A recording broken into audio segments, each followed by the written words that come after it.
২০১২ সালে প্রায় ৮ বিঘা জমির উপর এটি নির্মাণ করে একটি বেসরকারি সংস্থা।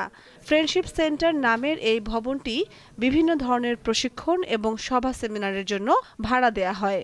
একাধিক ভাগে বিভক্ত মাটির নিচের এই ভবনটিতে রয়েছে ২৪টি আবাসিক কক্ষ, যেগুলোতে ২টি প্রশিক্ষণ কেন্দ্র, রেস্তোরাঁ, লাইব্রেরি ও খেলাধুলার ব্যবস্থা রয়েছে।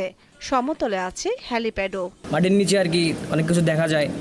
তারপর এখানে বিভিন্ন ধরনের ট্রেনিং হয়। উত্তরাঞ্চলের মধ্যে এটি প্রথম ভবন যা অনেক জেলা থেকে দেখতে আসে। ভেতরের সবকিছু দৃষ্টিনন্দন হলেও পুরো ভবনটি যেন দৃষ্টির আড়ালে।